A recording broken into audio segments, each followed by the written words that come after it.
시스템에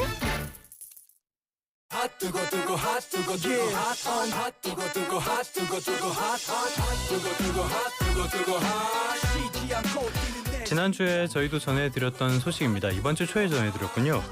집값 상승을 막기 위해서 고강도 부동산 규제를 발표를 했습니다. 주택담보대출 한도를 6억 원으로 제한을 하고요. 갭 투자 제한하고 주택 여러 채 갖고 있는 사람의 대출도 제한하고 굉장히 강력한 조치다라는 평가가 나왔었죠. 여기에 어제부터 이제 스트레스 DSR 3단계 규제가 시작이 되면서 사실상 대출은 어려워진 거 아닌가라는 분석이 나옵니다. 그러다 보니까 현금 부자들만 집 사라는 거 아니냐라는 볼멘 소리도 나오고 있죠. 여러 가지 문제점들이 많은 상황인데요. 관련된 이야기는 박갑수 건국대학교 부동산대학원 겸임교수와 함께 이야기 나눠보도록 하겠습니다. 교수님 나와 계십니까?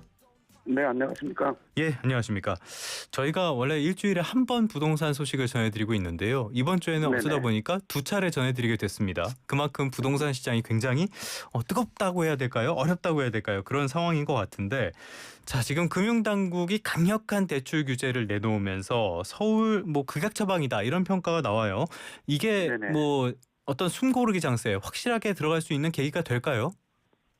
네, 우선 부동산 정책 중에서 대출 규제는 예. 가장 강력한 정책이라고 할 수가 있습니다. 왜냐하면 국회 통과나 이런 법률 개정이나 이런 절차 없이 발표되는 대로 즉시 종전에는 한 일주일 정도 시간을 줬습니다만 이번 같은 경우는 그 다음 날부터 예. 즉각 규제에 들어가기 때문에 시장 자체에서 급 경색이 될 수밖에 없는 그런 강력한 대책이라고 볼 수가 있고 우선 이제 28일 이후 시장은 좀 심리적인 위축, 관망세 이런 모드로 좀 간다고 볼 수 있습니다. 물론 이제 이런 대책이 나온 배경에는 6월 넷째 주 아파트 가격, 한국부동산원 자료에 의하면은 서울 아파트 매매가가 직전 주 대비 0.43% 올랐다. 이거는 2018년 9월 둘째 주 0.45% 대비 6년 9개월 만에 최대치다. 이런 보도가 잇따르면서 예. 전체적인 대책이 즉각 실행이 된 것으로 보여집니다. 알겠습니다. 대출 한도를 일괄 6억 원으로 제한을 하면서 어떤 효과가 있을지 좀 상황을 계속 봐야 될 것 같은데요. 자, 그런데 6억 원으로 제한을 했다. 그런데 최근에 서울 부동산 가격을 보면은 이게 네. 어마어마하잖아요. 직장인들은 엄두도 못 낼 가격인데 그렇다면 현금이 네네. 얼마 정도나 있어야지 서울 아파트 노려는 볼 수 있는 겁니까? 서울 아파트를 이제 주변을 물론 이제 지역별로 가격이 천차만별이기 때문에 예.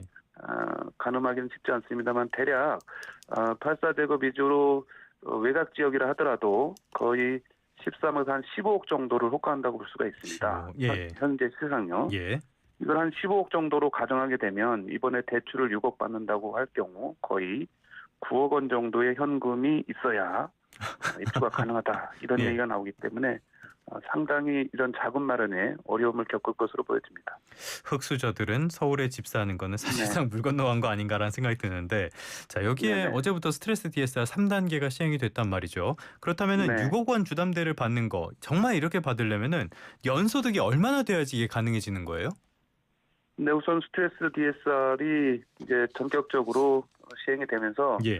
전체적인 대출 한도가 적게는 2-3천만 원에서 5천만 원 정도 이게 줄어드는 효과가 있는데 이번에 대출 규제와 같이 겹치면서 그 효과가 또 가중됐다는 게 의미가 크죠. 예. 자, 6억을 대출 받으려면 그렇지 않아도 이제 한도가 줄어드는 상황에서 대략 그 DSR 3단계까지 적용하게 되면 신용대출이나 다른 대출 없이 예. 대략 연소득이 1억 원 이상 정도 돼야 만기 30년짜리로 해서 예. 6억 정도를 은행에서 대출 받을 수 있다. 이런 계산이 대략적으로 나옵니다. 이거는 카드 할부나 자동차 할부 이런 것도 없어야 되는 거잖아요. 우리가 이제 DSR 적용은 이제 모든 대출입니다. 예. 모든 대출이니까 담보대출뿐만 아니라 신용대출 모든 걸 포함하는 거기 때문에 사실상 이 DSR이 전격적으로 시행이 되면서 전반적인 차주들의 자금 조달이 급격하게 어려워진 거죠. 알겠습니다. 최근 자료 하나 볼까요? 집값이 비싼 네. 강남 3구보다 마포, 용산, 성수 지역이 6억 원 이상 대출 비중이 더 컸다.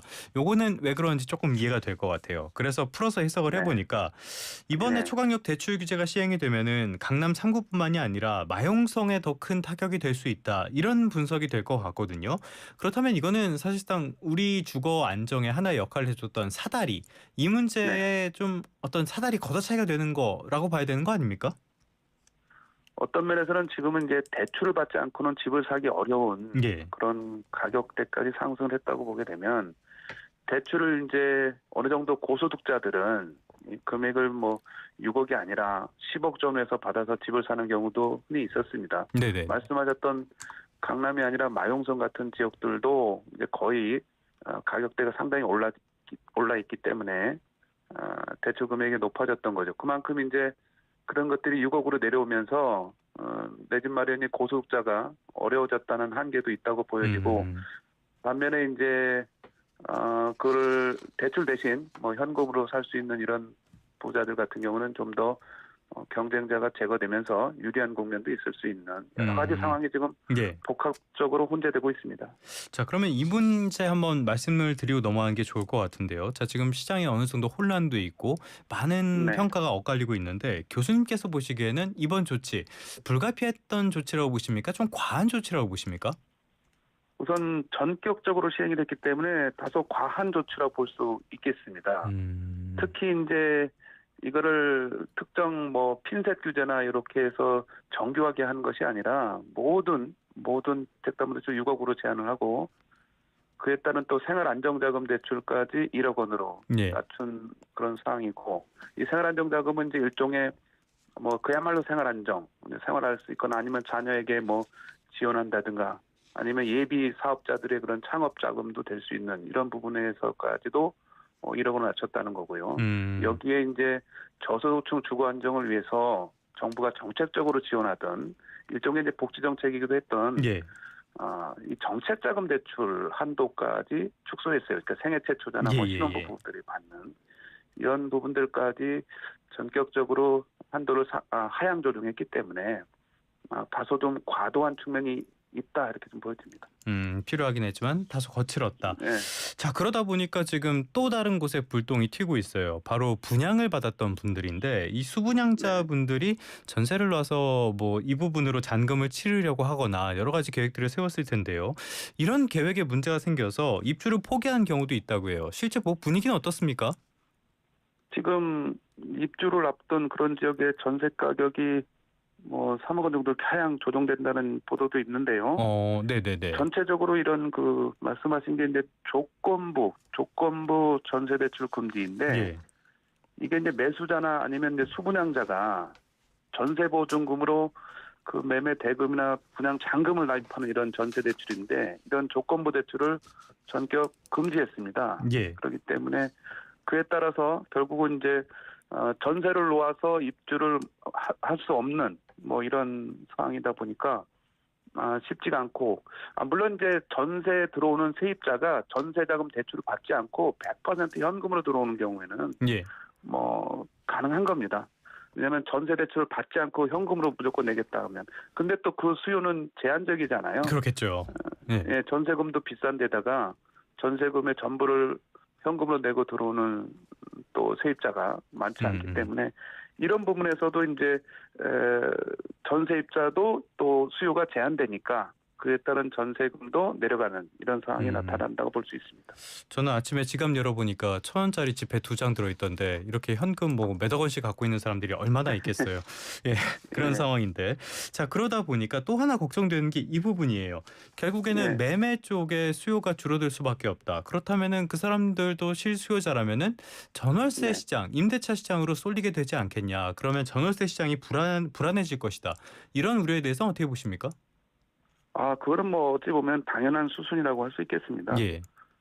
우리가 이제 전세 대출 매매를 통해서 이제 소유자가 바뀌는 이런 전세 대출도 있을 수가 있고 하게 되면 그런 집이 이제 또 100% 현금을 소유한 세입자로 가야 된다 그러면 전세입자 입장에서는 또 매물이 제한되는 거라고 볼 수가 있어요. 전세입자 입장에서는 예. 매물이 제한되고 줄어드니까 상대적으로 전세 가격은 이미 전체적인 시장에서 공급 부족이 진행되고 있어서 가격은 오름 추세가 나타나고 있는데 여기에 이제 자기가 들어갈 수 있는 전세 물건도 축소되는 그런 양상입니다. 그러면 상대적으로 전세보다는 대출 받아서 조달했던 금액만큼 반전세로 가야 될 수가 있는 거죠. 예. 자기가 2억 전세자금 대출을 받아서 뭐 5억짜리를 가려고 했는데 그러면 2억이 부족하게 되면 3억짜리 반전세로 가서 월세를 따로 내야 되는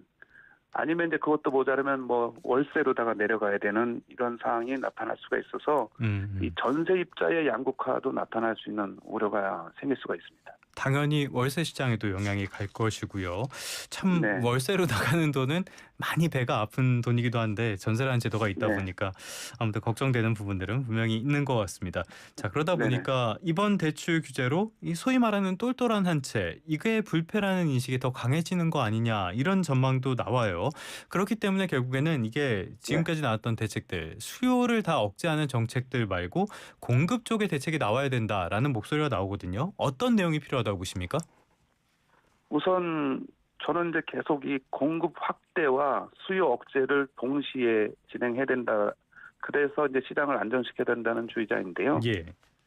공급 확대책은 지금 정부에서 검토하는 것은 3기 신도시를 조기에 공급한다. 조기 일정을 당겨서 공급한다는 것과 이제 정부에서 주도하는 공공 재개발 이런 사업들도 조기에 추진한다. 이런 것들이 지금 거론되고 있다고 보여지는데 우선 이렇게 조기, 그러니까 빨리빨리 서두른다는 거는 그렇게 공급 확대 효과 면에서는 크지 않습니다. 이미 3기 신도시가 상당 부분 일정이 많이 지체돼 있어요. 부지 보상이라든가 뭐 부지 조성 사업이라 여전히 발표된 지 5년이 지났지만 현장을 가보면 그렇게 속도가 빠르지 않습니다. 그러니까 조기에 공급을 한다 한들 그 지체는 좀 불가피하다고 보여지는데요. 그런 이제 일정 단기기보다 현실적으로 공급 확대책이 필요합니다. 같은 3기 신도시를 놓고 지금 현재 3기 신도시의 용적률이 200% 전후입니다. 그러니까 15층에서 20층 짓겠다는 것이신데 이것을 1기 신도시 노후객대도시 특별법처럼 300%에서 350%, 3, 40층 짓는 용적률로 무슨 상향이 필요합니다. 그렇게 해야 되고 지금은 과도하게 3기 신도시의 그 도시계획이 목표가 뭐냐면 쾌적한 주거환경이에요. 주거환경 조성하겠다는 건데 그러다 보니까 공원 녹지 비율이 전체 도시 면적의 34%를 차지하고 있어요. 그리고 자족 도시를 만들겠다는 그런 일념하에 자족용지 비율이 13.8%나 배정이 돼 있습니다. 이거는 이제 1기 신도시는 자족 도시가 아니기 때문에 없고요. 2기 신도시는 자족용지 비율이 한 4.7% 됩니다. 5% 정도. 과도하게 이것도 많은 거예요. 이런 부분들을 축소해서 주택용지로 전환하면 주택용지 비율이 공원 녹지보다 10% 적은 24.4% 정도밖에 안 돼요. 정작 주택용지 비율이 3기 신도시에서. 이게 뒤집혀도 시원찮을 판에 오히려 주택용지가 적다. 자, 이렇게 해서 공원 녹지와 자족용지 축소하고 이걸 주택용지로 전환해서 용적률을 상향하면 한 제가 대략 계산하건대 한 20만 원 정도는 추가 공급이 가능하다. 이런 계산이 나오고요. 그리고 이제 이런 서울 주변의 3기 신도시뿐만 아니라 재건축 재개발, 도심에서의 필요한 물량은 한 80% 정도가 재건축 재개발이 차지하는데 이 부분을 이제 전 정부에서 발표해놓은 그 촉진 특례법이 있어요. 절차를 간소화해서 조기에 공급을 하겠다는 그런 촉진 특례법을 조속하게 좀 통과시킬 필요가 있고 그에 따른 사업 활성화를 위해서는 재건축 초과의 관수제 세대 걸림돌이죠. 이 부분도 폐지를 검토해 볼 필요가 있겠습니다.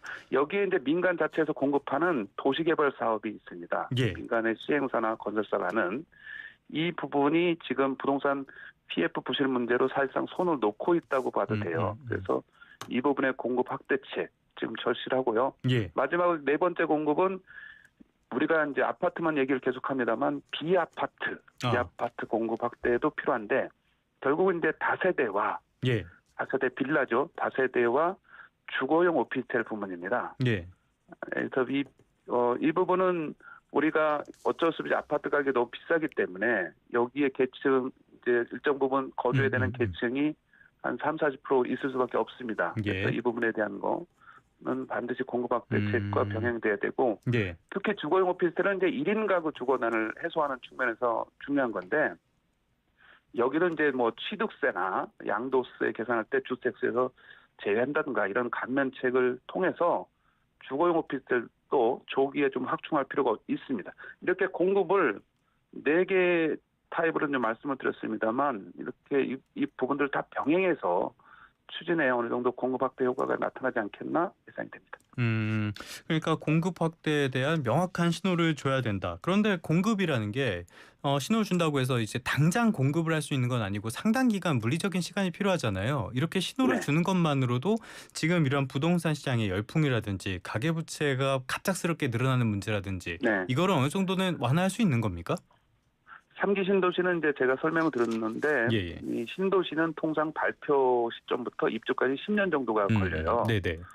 근데 3기 신도시는 19년도, 20년도에 발표했기 때문에 5년 정도가 이제 지났어요. 그러면 정상대로 보다 5년 후에 입주를 계산한다고 보면 1, 2년 안에는 분양을 해야 되지 않습니까? 그렇죠. 예. 분양 물량이 20만 원 늘어나고 제가 이제 제 계산상 20만 원 늘어나는데 그중에 한 10만 원 정도는 이 청년층이나 신혼부부 이런 데 할당을 한다라고 발표를 하게 되면 네. 이들은 이제 젊은 층이죠. 이런 젊은 층은 매수를 보류하고 청약 대기 수요로 충분히 돌릴 수가 있고요. 그런데 심리적인 안정감도 들 수 있어요. 그리고 1, 2년 안에 분양을 하기 때문에 뭐 한 3년 공사하고 5년 후에 입주한다 이러면 충분히 대기할 수 있는 그런 시간적 상황도 되거든요. 예. 그래서 이런 식의 접근은 충분히 유효하다. 심리적 안정감, 5년의 실질적인 공급 효과 같이 기대할 수 있다. 이렇게 좀 보여지고 예. 그다음에 이제 비아파트에서 얘기했던 다세대 이런 물량은 서울시에서 마침 용적률을 2종, 3종 주거지역의 용적률을 50% 상향해서 2028년 5월 18일까지 완화해놨어요. 예. 근데 다세대 같은 경우는 공급 주기가 1년이면 되는 거란 말이죠. 그래서 이 부분도 좀 빨리 속행을 할 수가 있고 주거용 오피스텔은 1인 가구 주거난이니까 이 부분도 전면적으로 하게 되면 좀 속도가 빠르니까 보완할 수 있다. 이렇게 좀 생각은 듭니다. 알겠습니다. 수요 억제책은 나왔으니까 정말 공감할 수 있고 현실적인 공급 대책이 나와줘야 되는 시점이 아닌가 싶습니다. 지금까지 네. 박갑수 건국대학교 부동산대학원 겸임교수와 함께했습니다. 오늘 말씀 고맙습니다.